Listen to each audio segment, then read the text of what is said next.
नमस्कार विद्वानों। क्या हाल चाल है आप सब लोगों के।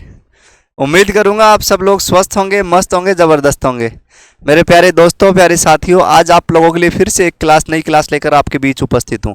चर्चा करने वाले हैं आज हम लोग राजस्थान के टॉप क्वेश्चन जो छप सकते हैं पीटेट एग्जाम में, साथ ही बीएसटीसी के एंट्रेंस एग्जाम में। दोस्तों, ये जो क्वेश्चन है आप लोगों के लिए बड़े ही इंपॉर्टेंट रहने वाले हैं। क्लास पूरी देखें। जो भी साथी अभी तक चैनल पर नया है, चैनल को सब्सक्राइब करें, क्योंकि आगामी क्लासों का आपको सबसे पहले पता लग जाए। दोस्तों, तो शुरुआत करेंगे आज के इस सेशन की बिना कुछ समय गवाए। और सवाल नंबर 1 आप लोगों को आपकी स्क्रीन पर नजर आ रहा होगा। देखिए साथियों, सवाल नंबर 1 छप चुका है आप लोगों की स्क्रीन के ऊपर। हवेलियों का शहर किसे कहते हैं। सवाल छप गया, हवेलियों का शहर किसे कहते हैं। हवेलियों का शहर, राजस्थान में प्राचीन टाइम में हवेलियां होती थी। राजा महाराजाओं के पास बड़ी बड़ी हवेलियां होती थी, लेकिन पूछ लिया गया कि हवेलियों का शहर किसे कहा जाता है। राजस्थान के कुछ जिले इसमें दिए गए हैं। कोटा ऑप्शन में है, झालावाड़ है, जैसलमेर है, भरतपुर है। 4 ऑप्शन आपको नजर आ रहे होंगे। हाँ, कोटा में भी खैर बड़ी बड़ी हवेलियां हैं। कोटा में भी, झालावाड़ में भी हवेलियां हैं, जैसलमेर में भी है, भरतपुर में भी है। लेकिन सबसे ज़्यादा हवेली जहां है उसको कहा गया हवेलियों का शहर। और आपका जो मैं बता दूं कि जैसलमेर जो है ये हवेलियों का शहर कहलाता है। इसमें प्रसिद्ध है पटवों की हवेली, पटवों की हवेली। और बता दूं, और बता दो, नथमल की हवेली, नथमल की हवेली। ये 2 हवेलियां बड़ी प्रसिद्ध हैं जैसलमेर की, तो ध्यान रखें। एग्जाम में पूछी जाती है पटवों की हवेली किस जिले में स्थित है, तो आप बताएंगे जैसलमेर जिले के अंदर। या नथमल की हवेली पूछ ले तो आप लोग बता देंगे कि जैसलमेर जिले के अंदर नथमल की हवेली है। उसके अलावा बात करें आप लोगों के राजस्थान का प्रवेश द्वार, राजस्थान का प्रवेश द्वार कहीं से पूछ ले आप लोगों को तो आप लोग बताएंगे भरतपुर। आपसे पूछ ले पहला हैंगिंग ब्रिज, पहला हैंगिंग ब्रिज राजस्थान में कहाँ खोला गया, तो आप लोग बता देंगे हैंगिंग ब्रिज, लटकता हुआ पुलिया, हैंगिंग ब्रिज, तो आप लोग बताएंगे कोटा। और आप लोग ध्यान रखें साथियों, ये आपका पहला सवाल था कि जैसलमेर हवेलियों का शहर कहलाता है। उसके बाद सवाल नंबर 2, गणगौर। लगभग 18 दिन तक, 18-19 दिन का त्यौहार, गणगौर का त्यौहार किस महीने में मनाया जाता है। तो गणगौर का जो त्यौहार है साथियों आप लोगों का, ये मैं बता दूं आप लोगों के होली के अगले दिन शुरू हो जाता है। होली आती है फाल्गुन पूर्णिमा की, उसके बाद चैत्र कृष्णा एका से शुरू होकर ये चलता है चैत्र शुक्ल तृतीया तक। आपको पता है गणगौर का मेला जयपुर में लगता है, और कब लगता है, चैत्र शुक्ल तृतीया, चैत्र शुक्ल तृतीया को ये मेला लगता है दोस्तों। तो दोस्तों अभी चलेंगे नेक्स्ट की ओर।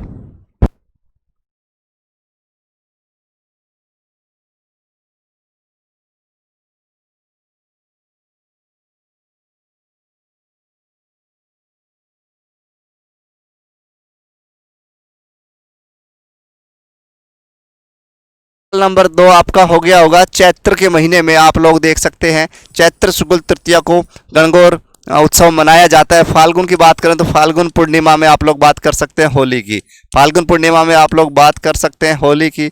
सबसे ज़्यादा विवाह होते हैं कार्तिक माह की शुक्ला एकादशी को, जिस दिन देव उठते हैं, देव उठनी 11।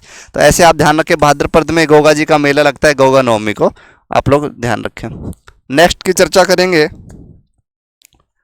नेक्स्ट चर्चा कर लेंगे, आईजी माता का मंदिर कहाँ स्थित है। आईजी माता का मंदिर कहाँ स्थित है। आई माता आपने सुना होगा, आई माता का मंदिर पूछा गया है दोस्तों, तो आप लोग लगा देंगे आंसर में जोधपुर, आप लोग आंसर लगा देंगे जोधपुर दोस्तों। चले नेक्स्ट की ओर। राजस्थान का प्रथम और एकमात्र तकनीकी विश्वविद्यालय कहाँ स्थित है। पूछा गया है कि राजस्थान का प्रथम और एकमात्र तकनीकी विश्वविद्यालय कहाँ स्थित है। तो आप लोग इसका आंसर कमेंट बॉक्स में इसका आंसर करके आप दें, क्योंकि ये वो सवाल है जो आप लोगों के एग्जाम में छपने वाला है 100%। 100% ये आपका ये सवाल जो छपेगा आपके एग्जाम पेपर में, PTET exam, BEd entrance exam में 100% आप लोगों को छपा हुआ देखने को मिलेगा। आप लोग जो वीडियो देख रहा है कमेंट बॉक्स में इसका कमेंट का आंसर दें, अन्यथा इसका आंसर मैं आपको वीडियो के लास्ट में देने वाला हूँ। चलें नेक्स्ट। मैं इसलिए बोल रहा हूं कि आप लोग जैसे इसको देखोगे कहीं तो आपके हमेशा के लिए सवाल याद रह जाएगा, इसलिए मैंने इसका आंसर आप लोगों को नहीं दिया है। तो आइए दोस्तों, सवाल नेक्स्ट आ गया है, पंछीड़ा नामक लोकप्रिय गीत किसने लिखा? पंछीड़ा नामक लोकप्रिय गीत किसने लिखा? तो ये मैं बता दूं कि एक जब आंदोलन चल रहे थे, बेगू किसान आंदोलन, बूंदी किसान आंदोलन, बिजोलिया आंदोलन, तो उस टाइम माणिक्यलाल वर्मा जुड़े हुए थे आंदोलनों से, और माणिक्यलाल वर्मा ने गीत लिख दिया था पंछीड़ा, ये ध्यान रखें। शेर है राजस्थान, जय नारायण व्यास पूछ ले, इनके नाम से जोधपुर में यूनिवर्सिटी चल रही है, ध्यान रखें। उसके अलावा बात करेंगे जमनालाल बजाज को, गांधी जी का 5वां पुत्र आपसे पूछ ले, जमनालाल बजाज गांधी जी का 5वां पुत्र आपसे पूछ लेगा, तो आप लोगों को मैं बता दूं गांधी जी का 5वां जो पुत्र है ये आपसे पूछ लेगा तो जमनालाल बजाज। जयनारायण व्यास आपसे पूछेगा तो शेर है राजस्थान। और उसके अलावा अर्जुन लाल सेठी को ध्यान रखें, इन्होंने क्या कहा था कि अगर मैं सरकारी नौकरी करूंगा तो इन अंग्रेजों को देश से बाहर कौन निकालेगा। तो ये सभी बड़े बड़े स्टेटमेंट्स हैं जो आप लोग याद रखें। चलते हैं नेक्स्ट की ओर। सवाल इसका आपका हो गया है माणिक्यलाल वर्मा। नेक्स्ट आ गया है आप लोगों की स्क्रीन के ऊपर, बिना ईसर की गणगौर। आपको पता है अलग अलग प्रकार की गुलाबी गणगौर, हरी गणगौर, उसके अलावा क्या बोलते हैं अनेकों प्रकार की गणगौर हैं, लेकिन पूछा गया है कि बिना ईसर की, जिसमें ईसर नहीं होता ओनली गणगौर होती है, वो गणगौर कहाँ पूजी जाती है? तो मैं आपको बता दूं राइट आंसर रहने वाला है आप लोगों का इसमें Jaisalmer. Jaisalmer is the right answer this सवाल। उसके बाद बात करेंगे साथियों, थोड़ा सा और आगे चलते हैं, छोटी तीज कब मनाई जाती है? देखो दो तीज है, बूढ़ी तीज और छोटी तीज। बूढ़ी तीज को बड़ी तीज भी बोल देते हैं, ध्यान रखें। छोटी तीज आपसे पूछा गया है तो पहले आती है बूढ़ी तीज, क्योंकि बड़ी तीज आती है उसके बाद छोटी तीज आती है। दोनों आती तीज मतलब तृतीया को ही है, तो आपको ये ध्यान रखना है कि ये जो तीज है छोटी तीज कब आती है।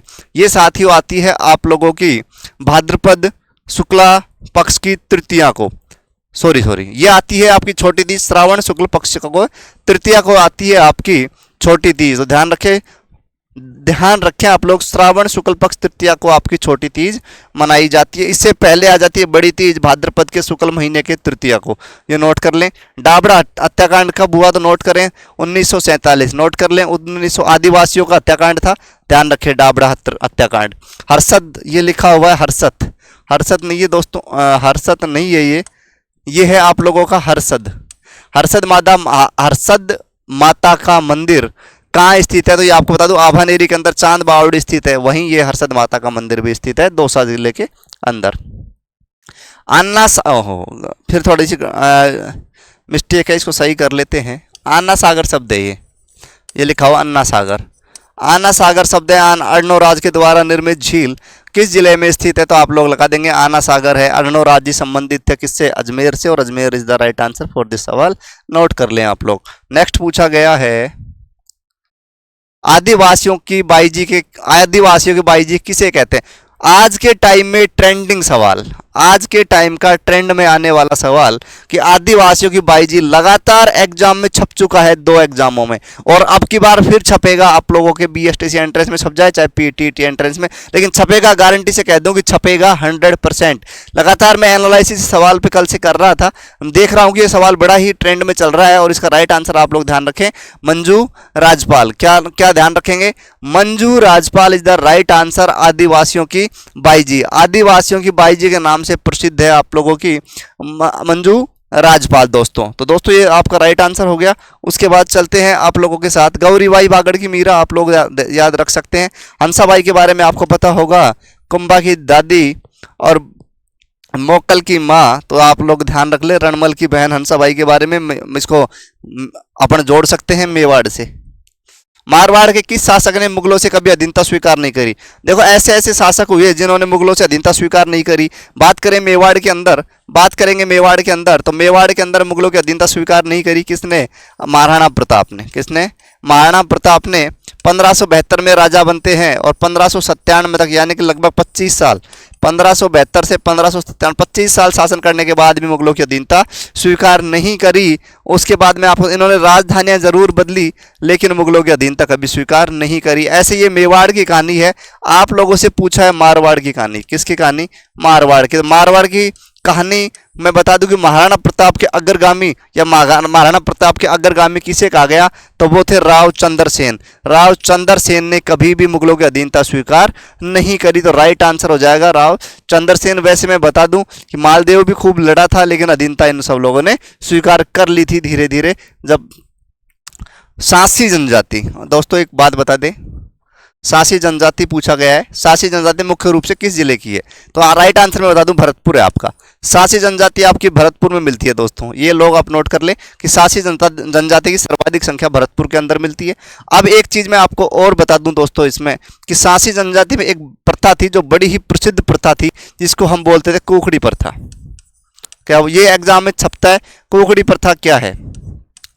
तो कुकड़ी प्रथा मैं बता दूं महिलाओं की पवित्रता का जो परीक्षा ली जाती थी वो कुकड़ी प्रथा थी। शादी के अगले दिन सफ़ेद चादर बिछाई जाती थी, उसके बाद महिलाओं की पवित्रता की परीक्षा जो ली जाती थी, देखा जाता था कि महिला पवित्र है या नहीं है। वो प्रथा क्या कहलाती थी? कुकड़ी प्रथा दोस्तों। तो चले नेक्स्ट की ओर। वालर नृत्य किस जनजाति द्वारा किया जाता है? देखो एक दो शब्द हैं, वालर और वालरा। वालर और इधर है वालरा। वालर तो आपको मैं बता दूं ग्रासिया जनजाति का लोक नृत्य है। ग्रासिया जनजाति का लोक नृत्य क्या पूछा है? लोक नृत्य पूछा क्या है कि जनजाति द्वारा किया जाता है। वालर नृत्य है जो ग्रासिया जनजाति द्वारा किया जाता है, नोट कर लें। उसके बाद पूछा वालरा क्या है? तो वालरा मैं बता दूं आदिवासी क्षेत्रों में जो फसल की जाती है ग्रासिया जनजातियों द्वारा, वो क्या कहलाती है? वालरा। फसल आदिवासी जनजातियों द्वारा जो फसल की जाती है वालरा कहलाती है। तो ध्यान रखें आप लोग। सवाल नंबर नेक्स्ट की ओर बढ़ते हैं। गोसुंडी शिलालेख कहाँ से प्राप्त हुआ? गोसुंडी शिलालेख कहाँ से प्राप्त हुआ? तो बता दूं आप लोगों को गोसुंडी शिलालेख चित्तौड़गढ़ का शिलालेख है। गोसुंडी शिलालेख आप लोग ध्यान रखें। सवाल नेक्स्ट आ गया मानसून का प्रवेश द्वार। मानसून आपको पता है राजस्थान में दक्षिण से प्रवेश करता है मानसून। और दोस्तों मैं बता दूं आप लोगों को कि जो मानसून है आप लोगों का दक्षिण से प्रवेश करता है। दक्षिण का जिला कौन सा है? दक्षिणी जिला बांसवाड़ा। तो Banswara is the right answer for this सवाल, नोट कर लें आप लोग। नेक्स्ट, राजस्थान में अभ्रक का सर्वाधिक उत्पादन किस जिले में होता है? तो आपको पता होगा अभ्रक मंडी के नाम से कौन सा जिला जाना जाता है? तो मैं आपको बता दूं कि अभ्रक मंडी के नाम से भीलवाड़ा। तो सर्वाधिक अभ्रक कहाँ प्राप्त होगी आप लोगों की? भीलवाड़ा। जालोर की बात कर लें तो जालोर में आपका मिल जाता है जीरा। सीकर की बात कर लें तो इसमें आपको मिल जाती है सर्वाधिक प्याज। ये भी नोट कर लें आप लोग। नेक्स्ट सवाल है राजस्थान का प्रथम और एकमात्र परमाणु शक्ति गृह कहाँ स्थित है? तो पूछा गया परमाणु शक्ति गृह कहाँ स्थित है? तो आप लोग लगा देंगे रावतबाटा चित्तौड़गढ़ में। प्रथम एकमात्र परमाणु शक्ति गृह चित्तौड़ में। जयपुर की स्थापना किसने की? जयपुर की स्थापना किसने करी? जयपुर की स्थापना किसने करी? तो सवाल ऑप्शन 4 है, सवाई राम सिंह, सवाई जयसिंह द्वितीय, सवाई प्रताप सिंह, सवाई मान सिंह। दोस्तों राइट आंसर तो आपका सवाई जयसिंह है। कब करी थी? 1727 में। तारीख भी बताओ गुरुजी। तो नवंबर का महीना था। महीना ही नहीं गुरुजी, तारीख भी बताओ। तो 17 नवंबर, नोट कर ले। 17 नवंबर 1727 को जयपुर की स्थापना करते हैं सवाई जयसिंह। और बात करेंगे 1799 की, जब सवाई प्रताप सिंह क्या करते हैं हवा महल 5 मंजिला इमारत का निर्माण करवा देते हैं हवा महल का। और जिसमें हवा महल होती है 5 मंजिल किस प्रकार से है जिसकी मैं बात करूंगा। सबसे नीचे है सरद, उसके बाद है रतन, उसके बाद है विचित्र, उसके बाद है आप लोगों का प्रकाश, और उसके बाद है ऊपर आपकी हवा महल। तो इस प्रकार से 5 मंजिला इमारत है। सरद, ये ऐसे याद भी कर सकते हैं आप। सरद, रतन, विचित्र, प्रकाश और हवा। सबसे ऊपरी मंजिल हवा महल, नीचे नीचे वाली सरद महल कहलाती है। 5 मंजिला इमारत है। 363 इसमें झरोखे हैं। निर्माण करवाते हैं सवाई प्रताप सिंह। विद्याधर होता है इसका क्या? लालचंद उस्ता क्या होता है इसका? शिल्पकार। तो आप लोग ध्यान रख लें, ये आपका सवाल है। विद्याधर जो है वो आप लोगों के जयपुर का शिल्पकार है, ये ध्यान रखें। ठीक है दोस्तों, चलें नेक्स्ट की ओर चलते हैं नेक्स्ट की ओर। महिला बाग झालरा कहाँ स्थित है? सवाल छप गया महिला बाग झालरा कहाँ स्थित है। तो आप लोगों को बता दूं आपका जो महिला बाग झालरा है जोधपुर के अंदर स्थित है। नोट कर लें दोस्तों आप लोग। ये थे आज के शायद आपके सवाल। उम्मीद करूंगा कि आप सब लोगों को ये क्लास पसंद आई होगी। पसंद आई है तो वीडियो को लाइक करें, कमेंट्स करें। साथ ही अगर चैनल पर नए हैं तो प्लीज़ चैनल को सब्सक्राइब करें। मिलेंगे नए जोश नए जुनून के साथ, नई कक्षा के साथ। जब तक आप लोग खुश रहें, स्वस्थ रहें, मस्त रहें। Thank you.